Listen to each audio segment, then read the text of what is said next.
I was talking to my dad. I was like, I can't really find an internship that would really work for me. I was like, hey, Dad, what if we just built a car? And he was like, hey, can we do a Pontiac Trans Am? I'm like, yeah, you pick the car and I'll kind of design a lot of stuff on it. If you've ever wondered what you get when you cross an early 2000s Champ car with a Pontiac Trans Am, well, you're looking at it. It's right behind me. We're here with Cavan from Horizon Motorsport to talk about this wild build that's debuting here at World Time Attack.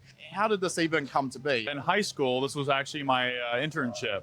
So I had 2 free slots my last semester, and I was talking to my dad. I was like, I can't really find an internship that would really work for me. I was like, hey, Dad, what if we just built a car? And he was like, hey, can we do a Pontiac Trans Am? I'm like, yeah, you pick the car and I'll kind of design a lot of stuff on it. So it was my way of becoming a more practical engineer, where I learned how to weld, machine, fabricate, design. Now that I've gone way more into my education, I've learned a lot more. I'm applying a lot more concepts, a lot more math to the car to make it better and better. How did you sort of have this image in your mind from the get-go, or did it sort of develop as the project continued? What ended up happening is we had a bunch of really cool suspension components that were off of a Reynard Champ Car. And we were like, well, it's a shame to have these just sitting on the shelf, so let's just use them. We have an amazing gearbox that's got tons of really neat technology in it. So we said, let's just build around the components and see what we can do. We ended up getting the car. We ended up cutting almost most of it out because it was rusted away. And then we just kept on cutting into the firewall. So we just placed the components where we thought they would end up, and then we kept on just drawing by hand different ideas of where the car would end up, and how we get to the engine, and how we get to the gearbox, and what do we want the aero to look like. And so at the beginning, it was a lot of pencil sketches, a lot of just late nights where you're just laying in bed and you're like, wait, we could do it this way, we could do it this way. And one of the funny things is we thought about making the car separate in the middle, so then at the very front of the engine, where it attached, you would separate the car and you could pull the engine out the front. Also, we didn't do that. We ended up kind of going for taking a node from like Ferrari or Lamborghini and having everything drop out the bottom. And then we have a bunch of access panels. But to answer your question, it was a lot of pencil sketches, a lot of just placing components and seeing where they would end up. But was it always destined to be a full tube frame chassis, or did that just grow out of necessity from having all these components? I would say it kind of grew out of necessity, but we were kind of wanting to do it from the very beginning anyway. So we were like, we're just going to go full tube chassis from the very beginning. And because of the unique configuration of everything, it would have been really hard to kind of package it into the stock body. So it's kind of necessity, and it was kind of a learning tool at the same time. In terms of the design, was this CAD as in using a 3D modeling package, or CAD as in cardboard aided design, or somewhere in between? I would say at the very beginning, it was more like cardboard aided design. It was a lot of just kind of ideas and trying to place the tubing in a spot that would work for the chassis, because the car's got a very unique roof line to it, and the way we constructed the body for it to come on and off, it made it kind of limited in what we could do with the chassis. And at the time, I didn't even know how to use CAD. And now I use it pretty much every day on the car. I'm always interested with things like this.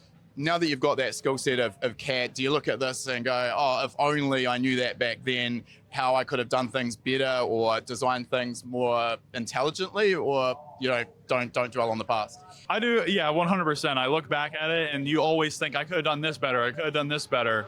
And there's certain things you just know you're kind of developmentally either stuck in or it's not worth targeting at the moment. But in terms of the project, I've learned so much that if I did another car or built another Trans Am one day, it would be an even crazier car. It would be very fine-tuned. So essentially, under the skin, you've got all of these Champ Car suspension components, and am I right in guessing here you've actually set them up to retain the Champ Car suspension geometry? So from the suspension perspective, everything should be essentially like a Champ Car. 100%. That's why we can feel like we can develop the car so quickly in terms of a track event, because we didn't design a suspension, then we have to learn and do all the calibration tables and figure that stuff out. We literally have the exact same geometries. We built a jig around a front of a Reynard tub, and we retain the geometries, at least in the front and in the rear. Everything's hung off the transaxle anyway. Exactly. It's attached to the transaxle. So it's all the same exact geometries. So we can open up our books from Reynard IndyCar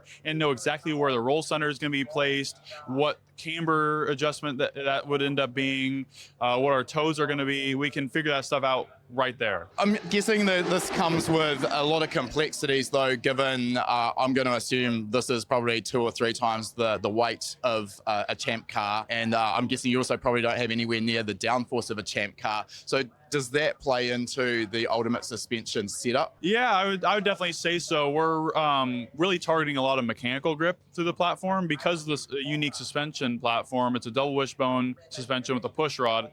You can really optimize the tire's location and get the optimal slip angle, optimal camber that you really want for the suspension. In terms of the downforce and the load on the push rods and everything, we're not really concerned. The stuff was built extremely well. It's all heat treated. It's if you look, you can see rosette welds, so it's not just aero tubing, it's actually got another round tube on the inside of it. So the components are extremely strong, and we believe the loads are in a similar place. Now, with taking all these components from Champ car, if we look at the front suspension and the rear suspension, you've got a torsion bar style anti-roll bar and a Heave spring arrangement as well. Again, is that just purely taken straight from the Champ car? Yes, 100%. It's all geometry straight from a Champ car. And if you look at our ARBs and our rockers, you can see on the rockers there's 2 holes, and then on the ARBs there's 3, and that's how we can adjust, kind of using a motion ratio, we can adjust the rates of the roll bar. Engine combination. So you've got a lot of options here, but packaging becomes a problem. Obviously, you look in the engine bay, there is absolutely no room for an engine there. And of course, the Champ car is a mid-engine with the engine behind the driver. So what were the considerations there? Do you sort of feel that you had to go LS based because of the platform, or were there other options considered, maybe Cosworth XD? That's a very long answer, actually, because if you see Rob Dahm, he actually bought a large stock. I noticed. But the biggest issue is when Herta was trying to run their car, they had a Champ car, the shell car. One of the issues they were having is they couldn't find valve springs because they're running out of those. So there's a very limited amount of those engines, very limited parts, and we also wanted to probably run more than 1,000 horsepower. I guess the other problem when you're looking at Cosworth XD, it's going to be a very expensive engine to purchase, and then B, it's going to be a very expensive engine to keep running, and particularly as you mentioned with lack of availability of parts. And on top of that, not a lot of people know this, but there's a red tag and black tag engines. Red tag, we're purely qualifying. They're built to do a few hundred RPM more. Very, very light duty valve train. They blow up after 500 miles if you're lucky. So Good to know. Yeah. So we were actually talking to Rob Dahm a little bit about it, and we were like, hey, you got a red tag, don't rev it past 10,000 RPM. It will not last long. If you ever find a black tag motor, keep it. Don't get rid of it. Those are the ones with a bit of endurance in mind. Yes, yeah, those are the ones that are built to do full race distances. Because back in the day, they were doing. It's not like IndyCar today, where you have one engine to basically last you for most of the season. Back then, they were doing engine swaps between qualifying, race, practices, all that stuff. Simpler times when budget was not an issue. Yeah, when they were doing full wind tunnel programs, they were doing major development, making their own suspension.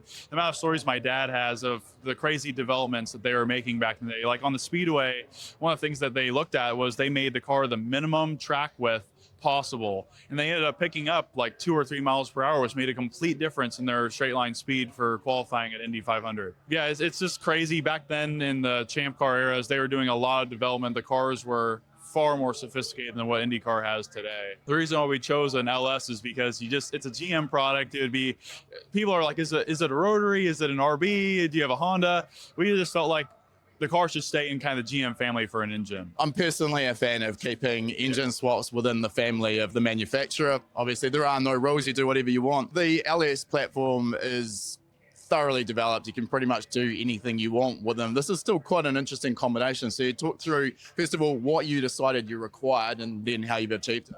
Yeah, so we reached out to late model engines in Houston, Texas, and we gave them 3 requirements. It needs to be an LS, it needs to rev to 9,000 RPM, and it needs to be lightweight. So it's aluminum. It's got aluminum heads from Brodix. It's got a block from Concept Performance. It's aluminum, and it's got a super, super strong valve train in it. 9,000 RPM is a very specific request, and I mean, not impossible clearly, but it's going to be putting in some work with an LS to do that. Why 9,000? Why were you so set on that rev limit? So if you remember me speaking about the Cosworth V8 earlier, it had an input speed of 15,000 RPM.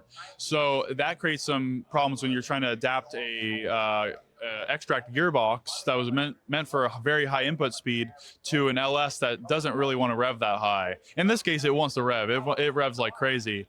But 9,000 is still a long way off 15,000. I'm guessing where you're going with this is it's going to affect your ultimate top speed. 100%. That's completely correct. So what we end up doing is we put the highest bevel ever offered. We put some of the highest gears in the gearbox, and we can do 203, 204 miles per hour at 9,000 RPM. And we have the ability to bump up the RPM to whatever amount we want, and we've run up to 9,400 RPM before. I think at like 9,200 RPM, it could do 215 miles per hour. I have to look at our gear sheet again, but we can get speed out of it if we need it. Obviously, naturally aspirated isn't going to cut it, but this was still punching out a fair bit of power before we take into account the turbos. Can you tell us how that went down? So when late model engines did a break-in run with the car, the whole engine's designed to have boost on it. They didn't run up to a very high RPM because they don't want to hurt the engine. It's designed to have boost on it in order to run at high RPM, but it made 731 horsepower NA on a break-in run. Yeah, that's healthy for sure, but obviously turbos are where it's at. So the turbo kit clearly is a packaging nightmare in this car. Can you talk to us about the idea around the turbo installation? Yeah, so the turbo installation on this car is extremely unique. We encountered a range of difficulties putting it where we did. The first of which, it's in the rear of the car. It's actually right behind your butt where the driver sits. This car is also a blown diffuser, so you have the exhaust coming out the diffuser, and the turbos are mounted as low as they can go because the engine, the torque tube, the gearbox, and the turbos are some of the heavier components on the car. So the best thing to do is if you can't get it towards the center of the car, get it as low as possible. Is there any disadvantage in terms of the distance for the exhaust manifold run to the turbochargers and then obviously the charge pipes back to the engine? Any disadvantage there in terms of boost response? Zero, absolutely none. Our driver, we actually made a joke to him the first time we took it out. We're like, how's the lag? How's the lag machine? Because that's all our Instagram was full of. When we first built it was lag machine, boost tomorrow, Bluetooth boost. The internet is always very good at telling you what they think you've done wrong. Oh yeah, for sure. There's a lot of experts on Instagram, but the second you prove them wrong, you don't hear from them again. From our perspective, zero boost lag, zero.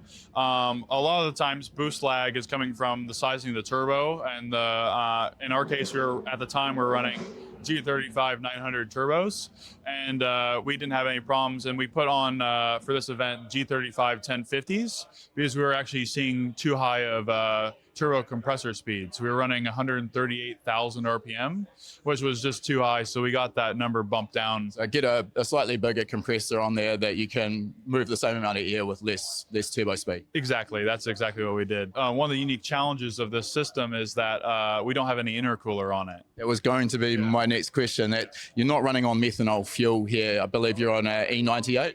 Yeah, we're on X98 from VP. So far, it's keeping the engine super cool, and I did some math using a thermodynamics program.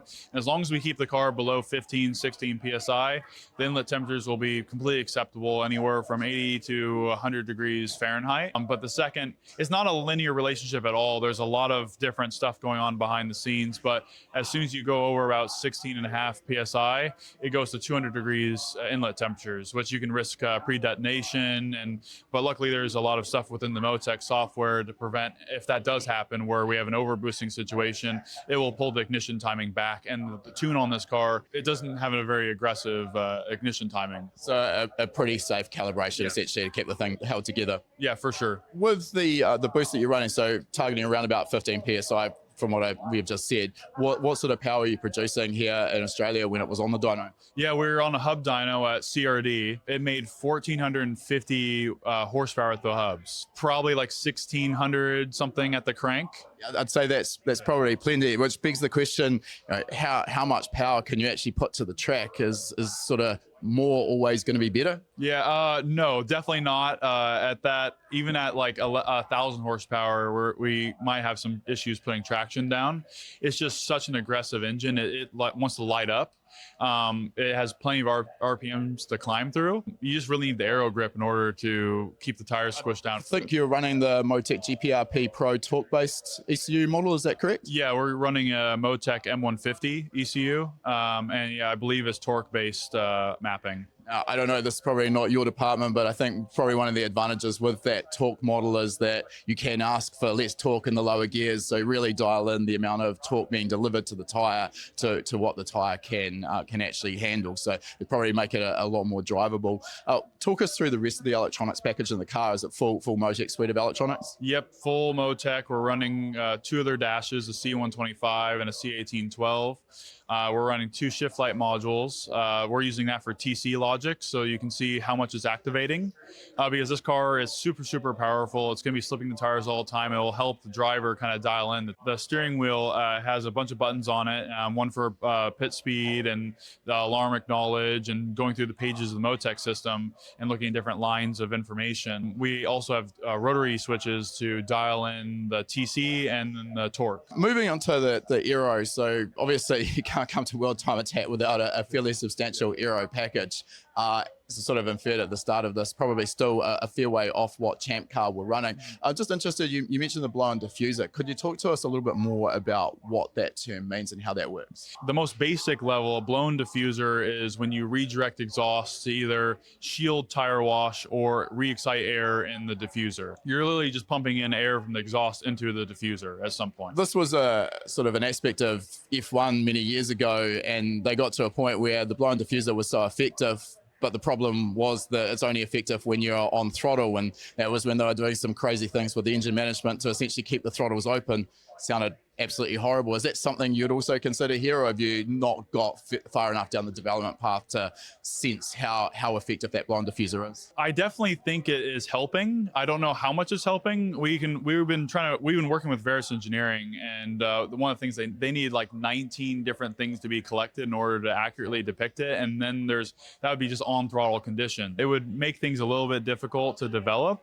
So but in terms of your question, I really want to do like a cold anti-lag setup. So, and in my definition of cold anti-lag is there's no fuel, no spark. It's just the throttle's open and then the air is just pumping through. From my limited research, that's about 70% of the same air volume as if it was full throttle, had the fuel and spark. So cold blowing versus hot blowing using F1 lingo. Yeah. And then on top of that, it would help potentially cool the whole exhaust system for a period of time. I really want to keep going down the development of a blown diffuser, but if one day we have to just bin it and then redirect the exhaust somewhere else, we'll do it. We probably need to talk about the elephant in the room, which is the fact that the car unfortunately came all the way to Australia and is now no longer running. So talk us through what went wrong. Yeah, so we made it all this way to Australia. We're 14 hours difference, thousands of miles away, and we ended up having an issue with the angle drive in this gearbox. So that's quite a unique component to these transaxles, especially this year of Xtrac. It was obviously originally from a Champ car. What ended up happening is we had a boost spike, and eventually it just over torqued the gearbox, and it totally either separated that angle drive or cracked it enough to where it just totally sheared the gears in it. I guess that's a understandable concern when you've got a gearbox that's made for a relatively low torque, very, very high RPM Cosworth XD engine, and now you've got a still high RPM, but much lower RPM, but much higher torque. And it's the torque that's going to kill the gearbox, correct? 100%. Torque is not your friend with this.